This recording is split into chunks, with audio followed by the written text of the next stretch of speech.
Good afternoon, Sarah. It is 4:08 p.m. on February 1st. It is the first video of February. We have made it a whole entire month. I mean, except for the one time that you missed a video, and then this weekend where neither of us had a video. And I have an explanation.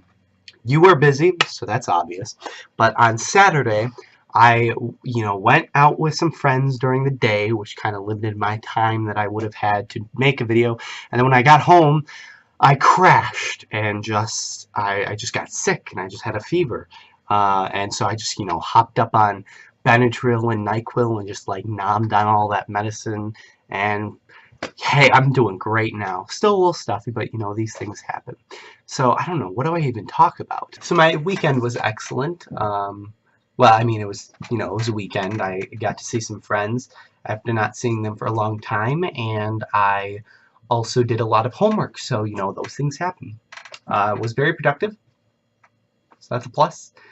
But obviously you went to your scholarship competition and you did quite well, and I congratulate you for all of the busy stuff that you did over the weekend despite having a headache and a little bit of a cold and everything, but I know you rocked it, so good for you.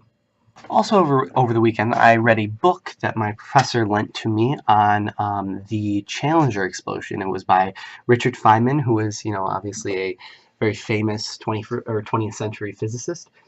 He worked on the Manhattan Project of Los Alamos. He was the investigator, one of the scientists and investigators for the Challenger explosion and trying to decide how that works.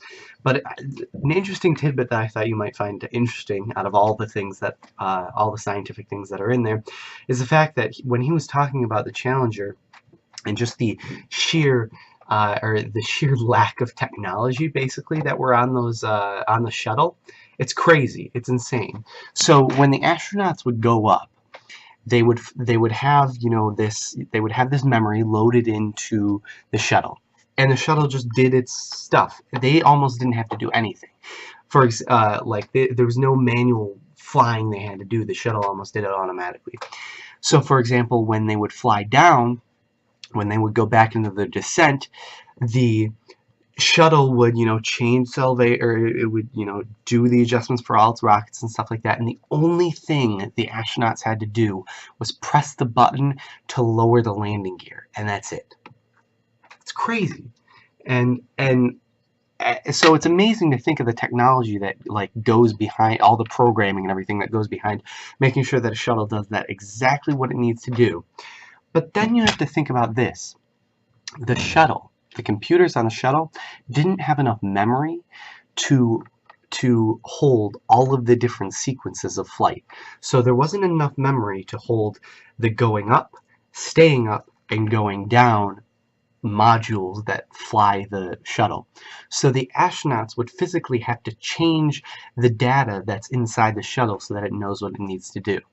So the astronauts would fly up, and once they were up there, they would switch out the ascent module and put in the orbital module, or what, I don't know, whatever module they use up there. And then when they wanted to descend, they would take that module out and put in the descent module. So as the shuttle progresses, they keep recycling this technology, because back when the shuttle program started, they said, oh, these computers won't revolutionize that much, we don't have to worry too much about it. So they built these computers for the shuttle, and they didn't have much upgrade capacity for it. But then as the shuttle progressed and technology obviously became more advanced, you'll see in pictures of the later shuttle missions all the astronauts sitting down with laptops in their laps, because these laptops are more technologically advanced than the computers on the rocket that is taking them to space. Imagine it. Your phone has better technology than the $1 million rocket that is sending these astronauts into space. Incredible.